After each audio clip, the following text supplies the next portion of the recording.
Hello बच्चों, मेरा नाम मनीराज पटेल है और मैं आज आपको साइंस चैप्टर जो है क्लास 8 का वो पढ़ाने वाला हूँ।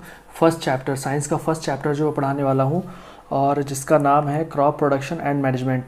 तो बच्चों, जैसे कि आप अभी 8th क्लास में हैं और कभी कभार ऐसा होता है कि जैसे आप स्कूल नहीं जा पाए और आपकी क्लासेस जो है मिस हो गई, तो आप ये हम जो मेरा वीडियो में जो मैं बना रहा हूँ वो आप अच्छे से देखें, सीखें, समझें। और इस वीडियो के बाद जब मैं दूसरा वीडियो बनाऊंगा तो उसमें मैं जो आपके क्वेश्चंस हैं इस चैप्टर के वो भी सॉल्व करवाने की कोशिश करूंगा, अगर आप मुझे कमेंट बॉक्स में लिखेंगे तो। ठीक है, तो चलिए चैप्टर को शुरू करते हैं। तो सबसे पहले बच्चों, हमारा आज का टॉपिक है, हमारा चैप्टर है क्रॉप प्रोडक्शन एंड मैनेजमेंट। ठीक है, तो सबसे पहले अपन ये ऐसा कलर ले लें। ठीक है, अब देखिए, अब बात यह है कि क्रॉप प्रोडक्शन एंड मैनेजमेंट होता क्या है। तो क्रॉप प्रोडक्शन मतलब होता है क्रॉप को प्रोड्यूस करना, अनाज प्रोड्यूस करना और उसके बाद उसको मैनेज करना। ठीक है,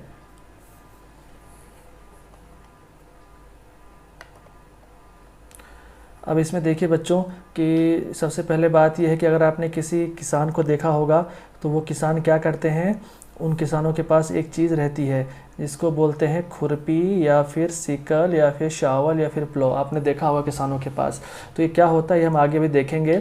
ठीक है, और आपने देखा होगा और आपने पढ़ा भी होगा कि सारे ऑर्गेनिज़म, जितने भी ऑर्गेनिज़म हैं इस वर्ल्ड में, सबको क्या चाहिए, फूड चाहिए। तो प्लांट जो होते हैं वो तो अपना खाना खुद बना लेते हैं। ठीक है, लेकिन जो एनिमल्स हैं वो अपना खाना कैसे बनाएं, एनिमल्स तो अपना खाना खुद नहीं बना सकते। तो इसके लिए हमको क्या करना पड़ता है, हमको जो है क्रॉप को प्रोड्यूस करना पड़ता है। ठीक है, और प्लांट या एनिमल खाना क्यों खाते हैं बच्चों, क्योंकि उनको क्या चाहिए, उनको चाहिए एनर्जी। क्या चाहिए उनको, एनर्जी चाहिए। समझ में आ रहा है, उनको क्या चाहिए, एनर्जी। अब एनर्जी क्यों चाहिए बच्चों, एनर्जी इसलिए चाहिए ताकि जो है उनकी बॉडी में जो है डाइजेशन, रेस्पिरेशन, एक्सक्रीशन, ये सब जो काम होते हैं बॉडी में वो सब पूरे हो सके, क्योंकि एनर्जी से ही सारे काम होते हैं।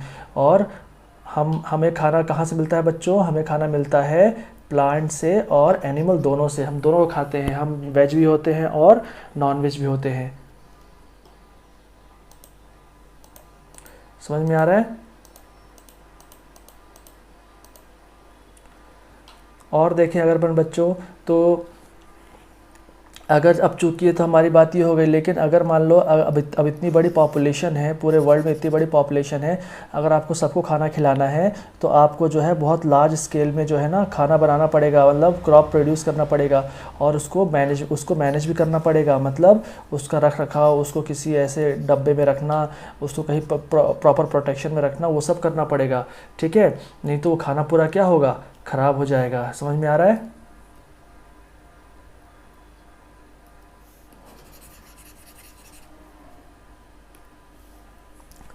अब देखो बच्चों, क्या था, अगर हम बात करें पहले की एग्रीकल्चर प्रैक्टिसेस पहले क्या थी, तो 10,000 साल पहले की बात है बच्चों। पहले क्या था ना कि लोग पहले खेती नहीं करते थे, क्रॉप प्रोड्यूस नहीं करते थे, वो केवल यहाँ वहाँ घूमते रहते थे और शेल्टर, कहीं यहाँ रुक गए कहीं वहाँ रुक गए, और वो जो है ना जो भी उनको मिला वो सब खाया करते थे, वो जानवरों का शिकार करके खाया करते थे। फिर धीरे धीरे हमने क्रॉप को प्रोड्यूस करना चालू किया और तभी एग्रीकल्चर वर्ड एग्जिस्टिंग में आया। ठीक है, अब बात करें, आपको एग्जाम में पूछेगा कि व्हाट इज़ क्रॉप, क्रॉप क्या होता है, क्वेश्चन पूछेगा बच्चों, तो क्रॉप क्या बोलेंगे अपन, क्रॉप क्या बोलेंगे कि जो भी हम, अगर हम किसी एक फील्ड में अगर हम सेम काइंड की कोई प्लांट अगर हम लगाते हैं तो उसको क्या बोलते हैं, क्रॉप बोलते हैं। सेम काइंड का अगर प्लांट लगाते हैं, जैसे अगर हम बोले वीट, तो वीट अगर हम वीट लगा रहे हैं किसी फील्ड में, अगर हम वीट लगा रहे हैं, वीट के प्लांट लगा रहे हैं, तो हम क्या बोलेंगे कि हम एक क्रॉप लगा रहे हैं। ठीक है,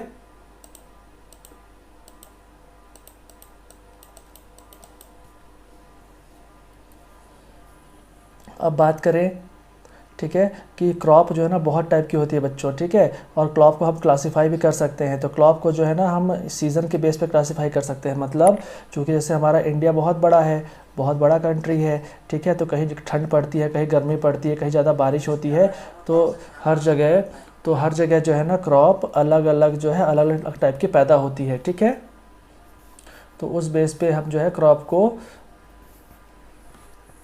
क्लासीफाई कर सकते हैं।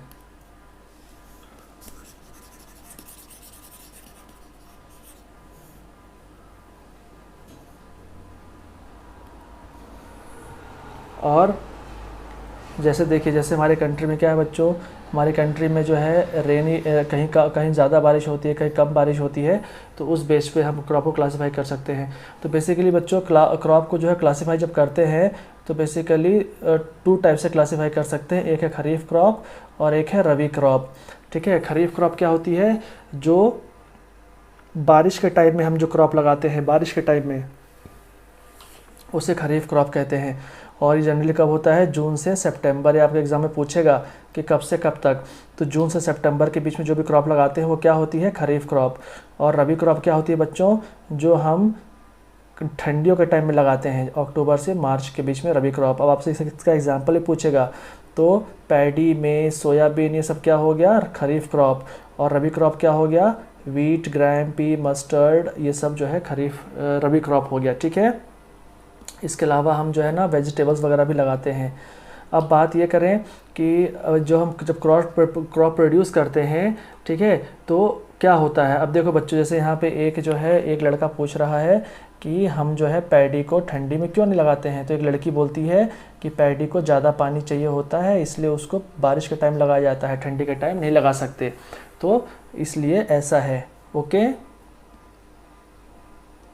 अब बच्चों एक आपके सामने वर्ड आएगा एग्ज़ाम में, इसको बोलेंगे एग्रीकल्चर प्रैक्टिस। मतलब जो हम पूरी एग्रीकल्चर, जो हम पूरा जो खेती करते हैं, एग्रीकल्चर करते हैं, उसको हम स्टार्टिंग से लेके अंत तक उसमें क्या क्या करते हैं, उसको एग्रीकल्चर प्रैक्टिस कहते हैं। ठीक है, तो एग्रीकल्चर प्रैक्टिस में पहला क्या है, प्रिपरेशन ऑफ सॉइल। मतलब हम पहले खेत को अच्छे से बनाएंगे, उसमें जो भी काम करना होगा वो करेंगे। फिर दूसरा है सोइंग, मतलब हम उसमें फिर कुछ ऐसे करके बीज बोएंगे, सोइंग करेंगे। फिर क्या है, मैन्योर एंड फर्टिलाइज़र, फिर हम उसमें खाद डालेंगे। क्या डालेंगे बच्चों, खाद डालेंगे, उसमें हम जो है ना खाद को डालेंगे। ठीक है, और फिर उसके बाद क्या है, इरिगेशन, हम उसमें फिर पानी डालेंगे, सिंचाई करेंगे, उसकी क्या करेंगे, सिंचाई करेंगे।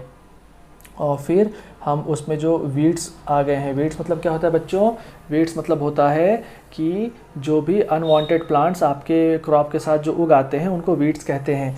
तो हम उन वीड्स को जो है ना उखाड़ फेंकेंगे, जला देंगे, कुछ भी करेंगे, उखाड़ देंगे, कुछ भी करेंगे, उसको प्रोटेक्टिंग फ्रॉम वीड्स बोलते हैं। उसके बाद हार्वेस्टिंग क्या होती है कि फिर हम उसकी जब प्लांट मैच्योर हो जाएगा तो हम उसको काटेंगे। ठीक है, और फिर स्टोरेज, उसको हम क्या करेंगे, स्टोरेज करेंगे। तो ये पूरी की पूरी क्या है, एग्रीकल्चर प्रैक्टिस है। तो आपके एग्जाम में डायरेक्ट आएगा कि व्हाट इज़ एग्रीकल्चर प्रैक्टिस, तो आपको ये लिखना है। ठीक है,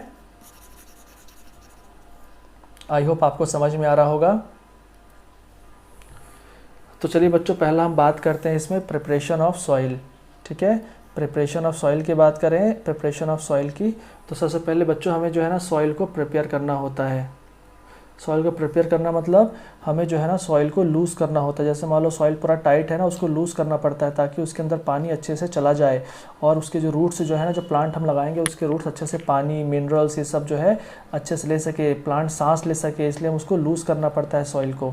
ठीक है, और लूज़ जो है ना, और लूज़ करने से क्या होगा बच्चों, वहाँ पे केचुआ, अर्थवॉर्म, माइक्रोस वगैरह जो कि हमारे दोस्त माने जाते हैं, अच्छे होते हैं, हमारे फ्रेंड्स माने जाते हैं, ठीक है, वो सब वहाँ पे आने लगेंगे, और उससे क्या है कि हमारा प्लांट अच्छे से ग्रो होगा। समझ में आ रहा है। तो फिर और बच्चों ये आपने पढ़ा ही होगा कि मिनरल्स जो होते हैं, वाटर, एयर, ये सब जो है ये सॉइल में ये सब होता है, ये आपने पढ़ा होगा पिछली क्लास में। ठीक है, और जो पेड़ पौधे मर जाते हैं और वो जो है सॉइल में पड़े रहते हैं तो वो डिकम्पोज हो जाते हैं। ठीक है, और जो जानवर मर जाते हैं, कीड़े मकोड़े मर जाते हैं, वो सब डिकम्पोज हो जाते हैं और आप अच्छी खाद बनाते हैं और सॉइल को अच्छा करते हैं। ठीक है, तो हमारा फर्स्ट स्टेप क्या होना चाहिए, सॉइल को लूज़ करना, उसको ढीला करना। ठीक है, ताकि सब कुछ अच्छे से हो जाए। अब सॉइल को लूज़ करना है जो बच्चों, वो बहुत इंपॉर्टेंट है कल्टीवेशन के लिए। अभी इस प्रोसेस में जो है सॉइल को जो है, अब देखो, the process of loosening of turning of soil is called tilling और प्लोइंग। क्या बोलते हैं, टिलिंग और प्लोइंग। ठीक है, तो प्लोइंग बोलते हैं मतलब। और इसमें क्या होता है बच्चों, ये जो प्लो होता है, जो हल होता है, उससे जो है हम ये करते हैं, प्लोइंग करते हैं। और ये हल किसका बना होता है, आयरन और लकड़ी का बना होता है। ठीक है, और अगर आपको प्लो करना है ना तो आपको थोड़ा सा पानी भी डालना पड़ेगा। पानी डालेंगे तो क्या होगा, वो मिट्टी थोड़ा ढीली हो जाएगी और पूरा प्लो हो जाएगा। तो जो बड़े बड़े जो क्लम्स हैं वो क्रम्स में बदल जाएंगे। ठीक है, और उसके बाद हमको उसकी लेवलिंग करनी होती है। लेवलिंग मतलब क्या होता है बच्चों, समतल करना, पूरी जो फील्ड है उसको एक जैसा कर देना। समतल करने से क्या होगा कि जो है अच्छे से जो है प्लांट उसमें लगेगा। ठीक है।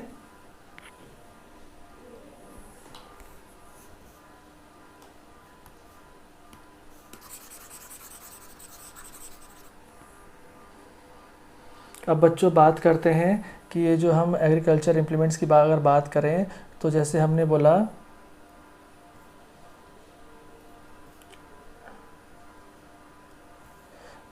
बोला कि हमको जो है सॉइल के क्लम्स को तोड़ना है।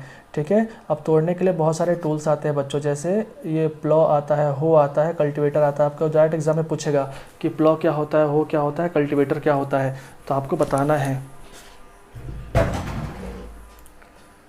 अब जैसे देखिए बच्चों, ये है आपका क्या है, प्लॉ है, हल, इसको हल बोलते हैं।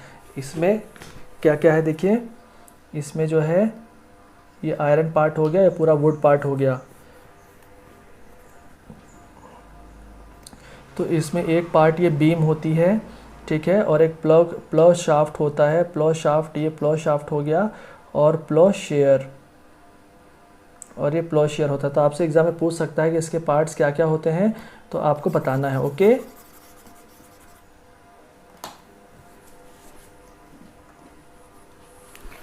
अब थोड़ा प्लॉ की बात करें तो प्लॉ जो है बहुत पहले से दोस्तों इस्तेमाल होता है, बहुत पहले से प्लॉ जो है इस्तेमाल हो रहा है। ठीक है, बहुत पहले से। और ये जो है लकड़ी का बना होता है, और इसमें जो है हम क्या करते हैं, जो बैल होते हैं उनको बांध देते हैं। कैमल्स को भी यूज़ करते हैं, हॉर्स को भी यूज़ करते हैं, उनको बांध देते हैं। और एक आयरन की स्ट्रिप भी होती है, उसको प्लॉ शेयर बोलते हैं। ठीक है, वो सब लगाने के बाद हम उसको पूरा लूज़ कर देते हैं, मिट्टी को पूरा क्या कर देते हैं, लूज़ कर देते हैं। समझ में आ रहा है।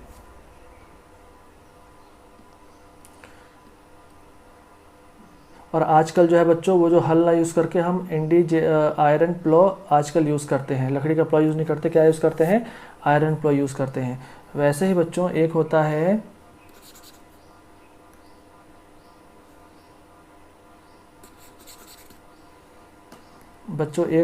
HOE हो। क्या होता है, HOE हो। ठीक है।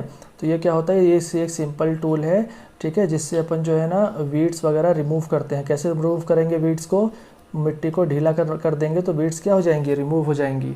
ठीक है। अब तो आपको मैं दिखाता हूँ वो कैसा होता है बच्चों।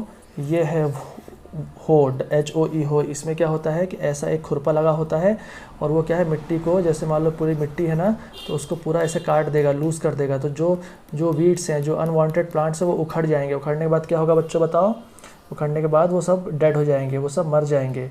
और मरने से क्या होगा कि वो फिर सड़ जाएंगे, और फिर हमारी मिट्टी में पूरे मिल जाएंगे, और फिर हमारी मिट्टी और फर्टिलाइज हो जाएगी। तो ये होता है हो। और तीसरा क्या है बच्चों, कल्टीवेटर। कल्टीवेटर क्या होता है बच्चों,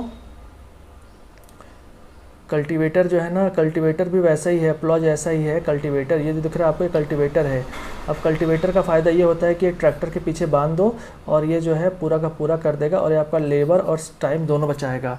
ठीक है, बहुत जल्दी हो जाएगा ना। अगर आप किसी लकड़ी से करोगे और किसी हल से करोगे तो बहुत समय लगेगा, लेकिन किसी ट्रैक्टर से करोगे तो बहुत जल्दी हो जाएगा। तो वो वाली बात है। तो बच्चों हमने देखा कि किस तरीके से हम मिट्टी को ठीक कर सकते हैं। अब उसके बाद एक है सोइंग, SOW आएंगी, सोइंग। ठीक है, सोइंग ये भी एक इम्पॉर्टेंट पार्ट है बच्चों क्रॉप प्रोडक्शन का। और सोइंग से पहले जो है ना हमें हेल्दी सीड्स लेने होंगे। सोइंग मतलब क्या होता है बच्चों कि आपको सीड्स को पूरे खेतों में फैलाना है, लेकिन हमें तो अच्छे सीड्स चाहिए। तो फार्मर्स जो है ना बच्चों, वो अच्छे सीड्स को पहले सर्च करते हैं, और उसके बाद ही उसको सो करते हैं, उसको जो है फैलाते हैं। अब सिलेक्शन ऑफ सीड्स की बात करें बच्चों, तो पता है वो सिलेक्शन ऑफ सीड्स घर में कैसे करते थे कि जैसे बहुत बड़ा कंटेनर लिया, उसमें पूरे सीड्स डाल दिए। अब जो सीड्स ऐसे पानी के ऊपर आ जाएंगे वो सब ख़राब सीड्स हैं, और जो पानी के नीचे बैठ जाएंगे वो सब क्या होंगे, अच्छे सीड्स होंगे। जो ख़राब सीड है मतलब वो खोखले हैं, इसलिए ख़राब है। देखो इसलिए यहाँ पे जो एक ये लड़की है वही सवाल पूछ रही है, और देखो लड़का उसका आंसर दे रहा है। ये देखो ये सवाल पूछ रही है और वो उसका आंसर दे रहा है। ठीक है, तो आप एक्टिविटी पढ़ो तो आपको एक्टिविटी समझ में आ जाएगी। तो डैमेज सीड्स वगैरह अपन को नहीं लेना है, अपन को अच्छे सीड्स लेना है ताकि अच्छी फसल हो। उसके बाद बात करें कि जो ये सोइंग है इसके भी टूल्स होते हैं, मतलब ऐसे दाने छिड़कने के भी टूल्स होते हैं। तो पहले जो है ट्रेडिशनल टूल की बात करें तो पहले जो है क्या करते थे कि ऐसे पाइप लिया करते थे, ये जो पाइप लिया है ना, ऐसे पाइप लिया करते थे और यहाँ से जो है वो डाल दिया करते थे बीज को, तो बीज जो है पूरा खेतों में अंदर चला जाता था। ठीक है, लेकिन अब ये प्रोसेस ऐसे नहीं होती है, अब और आसान हो गया है। अब ये आ गए हैं सीड ड्रिल आ गए हैं। क्या आ गए हैं? Seed drill. सीड ड्रिल आ गए हैं। सीड ड्रिल में यहाँ पे देखिए, यहाँ पे पूरा ऐसे होल होता है, इन सब में होल होता है, अच्छा गैप होता है इन सब के बीच में, और यहाँ से जो है आप सीड डालो, यहाँ से सीड डालो और सारे सीड्स जो है ज़मीन के अंदर चले जाएंगे। ओके, और इक्वल डिस्टेंसेस पे लगेंगे, सब होगा। और इससे जो है, और इसमें ख़ास बात ये भी है कि ये जो है ना पहले सीड को डालेगा और फिर मिट्टी को उसके ऊपर डाल देगा, जिससे क्या होगा कि जो बर्ड्स हैं, क्या हैं, जो बर्ड्स हैं वो सीड्स को नहीं खा पाएंगी। ठीक है, जो बर्ड्स हैं वो क्या होगा, सीड्स को नहीं खा पाएंगी। अब देखिए बच्चों, कुछ प्लांट्स होते हैं जिनको अपन डायरेक्ट खेत में नहीं डाल सकते। जैसे यहाँ देखो ये लड़की बोल रही है ना, जैसे बोल रहा है, देखो ये लड़का बोल रहा है कि जो ये जो लड़की बोल रही है, जैसे मान लो पैडी है। पैडी मतलब क्या होता है बच्चों? धान। अब धान को आप डायरेक्ट मत डालो, धान को पहले जो है ना एक छोटे से एरिया पे लगाओ। ठीक है, उसको सीडलिंग्स बोलते हैं, सीडलिंग्स नर्सरी में लगाओ, और फिर जब छोटे छोटे जब उग जाएँ वो प्लांट, तो फिर उनको उखाड़ के आपको बड़े खेत में लगाना है। ठीक है, तो सीडलिंग्स क्या होते हैं समझ में आया? तो आपके एग्जाम में पूछ सकता है कि व्हाट इज़ सीडलिंग। तो आप बोलना कि जब भी हम किसी प्लांट को छोटे से एरिया में लगाते हैं और फिर उसके तो उसको सीडलिंग कहते हैं, नर्सरी में लगाते हैं तो उसको सीडलिंग कहते हैं। ठीक है, और बच्चों डिस्टेंस भी, जो प्लांट आप लगा रहे हो उसके बीच में डिस्टेंस भी अच्छी होनी चाहिए, ताकि उनको न्यूट्रिशन वगैरह सब कुछ प्रॉपर मिले, सनलाइट अच्छी मिले, न्यूट्रिशन मिले। ठीक है, सनलाइट न्यूट्रिशन उनको अच्छा मिले। तो ये हो गया बच्चों अपना सोइंग। अब अगला अपना आता है मैन्योर एंड फर्टिलाइज़र। अब हम क्या करेंगे, उसमें खाद डालेंगे। तो मैन्योर और फर्टिलाइज़र बच्चों दोनों अलग अलग चीज़ें होती हैं, लेकिन काम एक ही करती हैं। ठीक है, अब देखो जैसे ये बोल रहा है कि मैंने देखे हैं कुछ प्लांट्स कमज़ोर रह जाते हैं। तो कमज़ोर क्यों रह गए थे बच्चों वो प्लांट्स? क्योंकि उनमें मैन्योर और फर्टिलाइज़र नहीं पड़ा था। ठीक है, अब बच्चों क्या होता है कि अगर आप कोई खेत है, मान लो कोई खेत है, अगर आप उसमें हर साल प्लांट खेती कर रहे हो, तो क्या होता है सॉइल के अंदर जो न्यूट्रिएंट्स होते हैं वो बहुत कम हो जाते हैं। ठीक है, तो आपको न्यूट्रिएंट बढ़ाने के लिए मैन्योर या फर्टिलाइज़र डालना चाहिए, क्योंकि मैन्योर फर्टिलाइज़र में बहुत सारे न्यूट्रिएंट्स होते हैं, वो ज़मीन को अच्छा कर देते हैं। ठीक है, ज़मीन को क्या कर देंगे, अच्छा कर देंगे। या फिर एक और तरीका है कि आप जो है एक साल खेती करो, किसी खेत में आप एक साल खेती करो, फिर एक साल छोड़ दो और फिर उसके बाद फिर से एक साल खेती करो। तो अल्टरनेट अगर आप खेती करते हो तो भी अपने आप मैन्योर या फिर बोले अपन अपने आप जो न्यूट्रिएंट्स हैं, न्यूट्रिएंट्स जो है अपने आप आ जाएंगे, उसमें अपने आप न्यूट्रिएंट्स आ जाएंगे। ठीक है,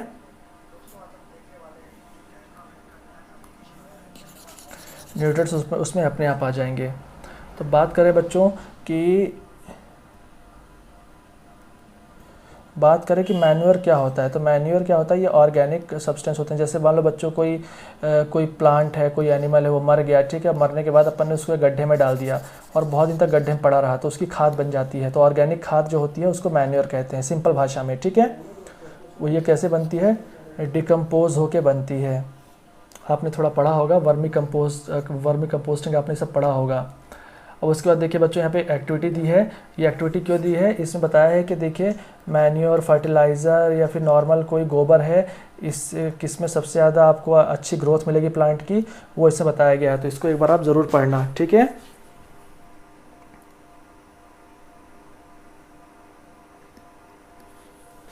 अब बच्चों जो फर्टिलाइज़र होता है, बेसिकली फर्टिलाइज़र जो होता है, अब मैन्योर तो हमने देख लिया क्या होता है। फर्टिलाइज़र में क्या होता है बच्चों की बहुत सारा केमिकल होता है। ठीक है, और जो फर्टिलाइज़र के एग्जांपल अगर आपसे एग्जाम पूछेगा तो urea, ammonia, sulphate, super phosphate, potash, NPK क्या होता है, इसका कभी फुल फॉर्म पूछ लेता है, नाइट्रोजन, फॉस्फोरस एंड पोटेशियम। ठीक है, तो ये सब फर्टिलाइज़र के एग्जाम्पल हैं।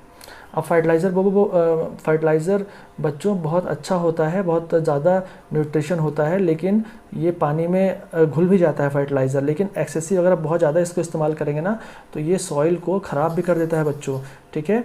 इसलिए अगर आप मान लीजिए आपने 1 साल फर्टिलाइज़र यूज़ किया है और फिर उसी साल आप 6-7 महीने बाद और यूज़ करने वाले हैं, तो जो बीच का जो टाइम है उसमें आप क्या डाल दो, उसमें आप खाद डाल दो, मैन्योर डाल दो, तो आपका जो है अच्छा रहेगा, ठीक है।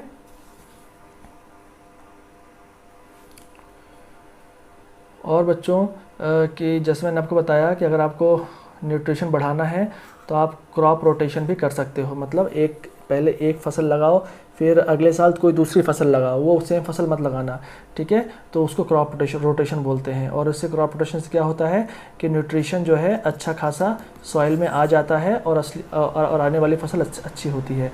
आपने राइजोबियम बैक्टीरिया के बारे में सुना ही होगा, ठीक है। तो बच्चों ये जो है ये चीज़ इंपॉर्टेंट है, ये आपके एग्ज़ाम में जो है पूछ सकता है कि difference between fertiliser and manure.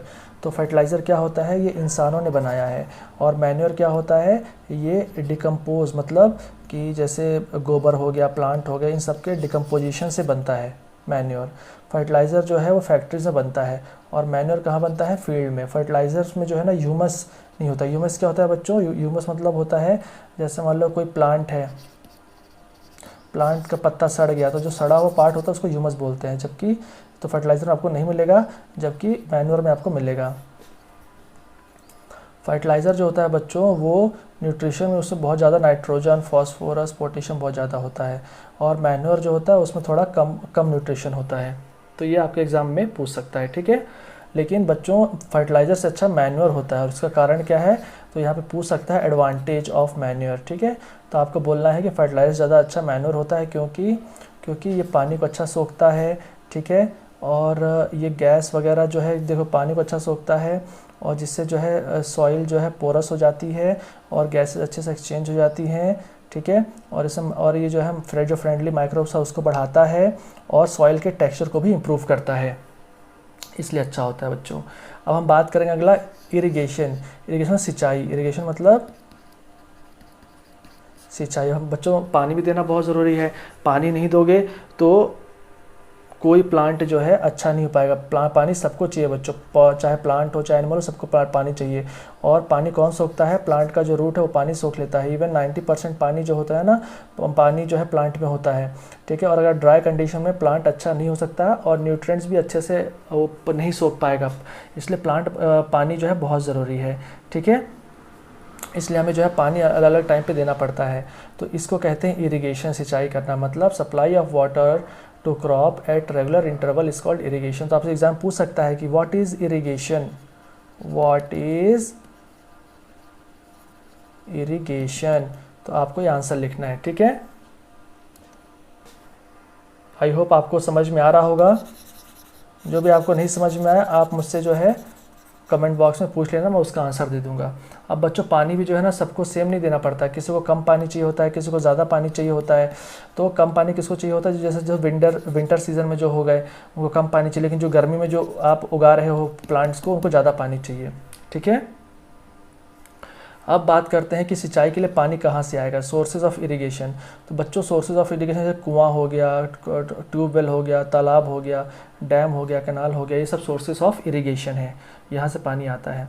अब बच्चों जैसे कुएं की बात करें तो ट्रेडिशनल मेथड अगर आप देखें तो पानी कुएं से निकालने के लिए अलग अलग तरीके इस्तेमाल किया करते थे पहले के लोग या तो खुद से निकालते थे, फिर कैटल से निकालते थे, और खींचने के लिए वो MOAT मोट या चेन पंप या ढेकली या फिर राहत ये इस्तेमाल करते थे। तो आपसे एग्जाम में पूछ सकता है कि ट्रेडिशनल मेथड में वो लोग क्या क्या इस्तेमाल करते थे, तो आपको ये सारे वर्ड्स याद होने चाहिए। और देखो यहाँ पे इन्होंने डायग्राम बना के दिया है, ठीक है। लेकिन बच्चों आजकल ये सब नहीं होता है, आजकल जो है मोटर लगाते हैं, मोटर में जो है हम या तो इलेक्ट्रिसिटी देंगे या पेट्रोल देंगे या डीजल देंगे, कुछ भी देंगे, मोटर घूमेगी और पानी जो है बाहर आ जाएगा। तो आजकल ये चलता है। अब वही बता रहा था मैं आपको, मॉडर्न मेथड ऑफ इरिगेशन में क्या है कि अब जो है ना ये हमने मोटर लगा दी। अब देखिए बच्चों, इससे पहला है स्प्रिंकलर सिस्टम, मतलब जहाँ थोड़ा पानी जो है कम होता है, पानी की जहाँ दिक्कत होती है जिस एरिया में, वहाँ पे स्प्रिंकलर सिस्टम हम यूज़ करते हैं। इसमें क्या होता है कि एक मोटर होती है, एक पाइप होती है, और यहाँ पे नोज़ल लगे होते हैं, नोज़ल लगे होते हैं ऊपर, और वो फव्वारे की तरह ऐसे ऐसे पूरा पानी छीड़ देते हैं पूरे क्षेत्र में, ठीक है। तो उसको स्प्रिंकल बोलते हैं, और ये नोज़ल रोटेट भी करते हैं, आपने देखा होगा मूवीज़ वगैरह में, ठीक है। और ये कहाँ ज़्यादा काम आते हैं, ये लॉन में, कॉफ़ी प्लांटेशन में, और सेवरल अदर क्रॉप्स में ये काम आते हैं। ऐसे दूसरा है बच्चों ड्रिप सिस्टम। ड्रिप सिस्टम क्या होता है, जहाँ पे बहुत ज़्यादा ही, जिस क्षेत्र में बहुत ज़्यादा पानी कमी होती है बच्चों, वहाँ पे ड्रिप सिस्टम इस्तेमाल करते हैं। तो उसमें क्या करते हैं, एक मोटर लगाते हैं, पाइप लगाते हैं, और पाइप को ज़मीन के अंदर गाड़ देते हैं, और जो प्लांट के जो जड़ है ना, जो जड़ें हैं, ठीक है, वहाँ पे जो है थोड़ा थोड़ा छेद कर देते हैं, होल कर देते हैं, और उससे थोड़ा थोड़ा पानी निकलता रहता है। उसको क्या बोलते हैं बताओ, उसको बोलते हैं ड्रिप सिस्टम। अब बच्चों ये हो गया, तो हमने देख लिया कि हमने क्या देखा कि हमें पहले फील्ड कैसे बनानी है, फिर हमने देखा कि हमें भाई कैसे बोना है, फिर हमने क्या देखा, हमें खाद, मैन्योर, फर्टिलाइज़र कैसे डालनी है। फिर अब हम क्या देखेंगे बच्चों, फिर हमने देखा इरिगेशन, हमें सिंचाई कैसे करनी है। अब हम क्या देखेंगे, प्रोटेक्शन फ्रॉम वीड। तो पहले आप जानिए वीड क्या होता है। तो वीड मतलब कोई भी ऐसा अनडिज़ायरेबल प्लांट जो कि आपके क्रॉप के साथ उग आया हो, ठीक है, उसे वीड कहते हैं, और उसको हटाने की प्रक्रिया को वीडिंग कहते हैं, ठीक है। एग्जाम में पूछ सकता है आपसे। अब वीड को क्यों हटाना चाहिए बच्चों, क्योंकि देखिए वीड भी एक टाइप का प्लांट है, ठीक है, और आपने जो क्रॉप लगाई है वो भी एक टाइप का प्लांट है, और मान लीजिए यहाँ न्यूट्रिशन है ज़मीन में, तो अगर आप वीड को नहीं हटाएंगे तो वीड सारा का सारा खाना खा जाएगा, जो भी न्यूट्रिशन है वो सारा वीड खा जाएगा, तो आपका प्लांट का ग्रोथ नहीं होगा, और फिर आपका प्लांट में आपको फिर अच्छी प्रोडक्शन नहीं मिलेगी। इसलिए वीड को हटाना बहुत ज़रूरी है। और बच्चों कुछ वीड्स तो बहुत जहरीले भी होते हैं, ठीक है, और वीड को हटाने की मेथड हमने देखी थी ना, पता क्या थी, TILLING, टाइलिंग, ठीक है, ये मेथड थी।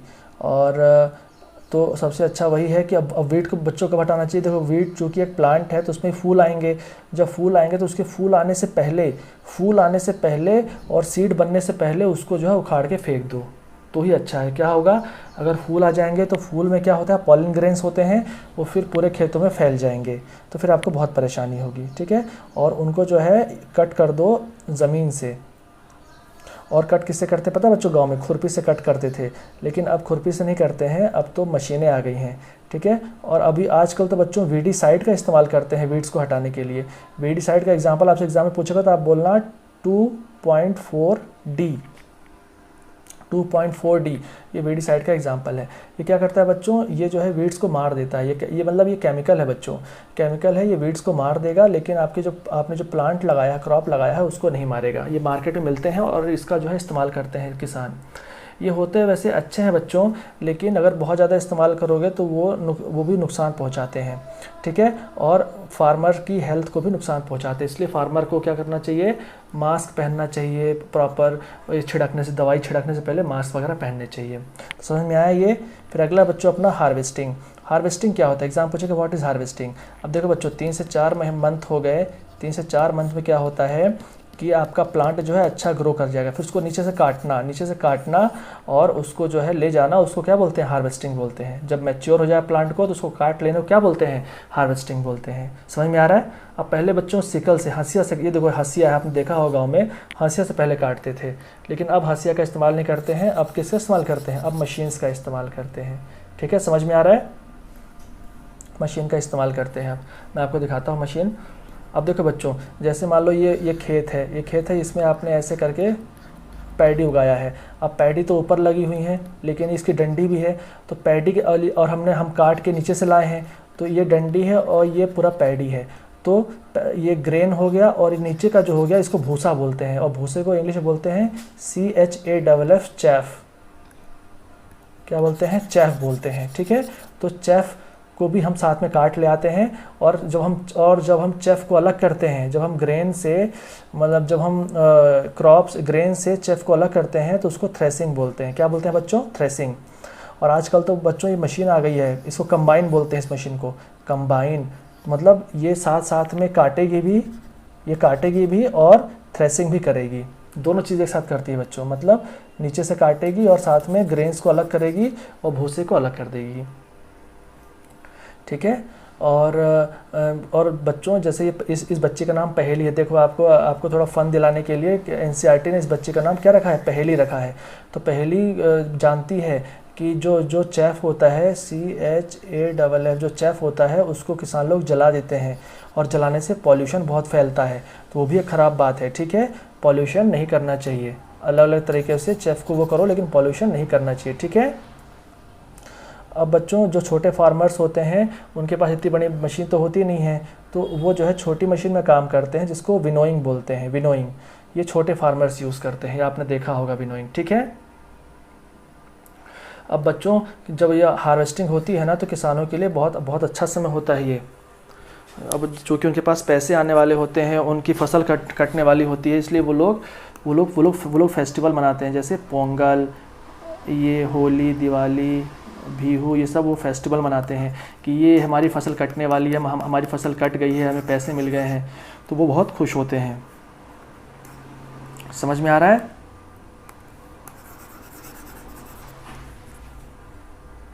अब बच्चों ये सब हमने पूरा प्रोसेस देख लिया। देखो एक प्रोसेस बचा है, बताओ बच्चों, स्टोरेज। क्या बचा है बताओ? स्टोरेज। अब देखिए आपने फसल काट लिया, आपने अपने सारे ग्रेन्स निकाल लिए, लेकिन अब आपको इसको क्या करना पड़ेगा? स्टोरेज। आपको इसको स्टोर भी करना पड़ेगा। तो बच्चों स्टोरेज एक बहुत इंपॉर्टेंट पार्ट होता है। क्यों? क्या होता है ना एक्चुअली कि आपने जो फसल उगाई है ना, तो वो फसल में भी मॉइस्चर है, नमी है, पानी है, तो मॉइस्चर से क्या होगा, कीड़े पड़ जाएंगे। अगर आप उसको ऐसे रख दोगे ना बच्चों, तो मॉइस्चर से कीड़े पड़ जाएंगे, और कीड़े पड़ जाएंगे तो फिर आपका पूरा फसल खराब हो जाएगा। इसलिए हमें जो है स्टोर करने से पहले उसका पूरा मॉइस्चर हटाना पड़ता है, उसको सुखाना पड़ता है। इसलिए आपने देखा होगा आपकी मम्मी जो है छत में, आंगन में जो है वो सुखाती है, जो आपके दाने हैं, गेहूं है, चावल है, वो सब सुखाती है, ताकि क्या ना लगे उसमें, बताओ, उसमें बैक्टीरिया, फंगस, ये सब ना लगे। समझ में आ रहा है? और देखो बच्चों सरकार के पास कितने बड़े बड़े बिल्डिंग्स होती हैं, ये सब में गेहूं, चावल, दाल, ये सब में भरा हुआ है बच्चों। बहुत ऊंची ऊंची बिल्डिंग्स है ये, ठीक है। इनको साइलो बोलते हैं, SILOS, साइलोज बोलते हैं इनको। ये सरकार के पास गवर्नमेंट के पास बहुत बड़ी बड़ी बिल्डिंग्स हैं, ठीक है। और देखो ऐसे करके ना ये ऐसे भी स्टोर किया जाता है।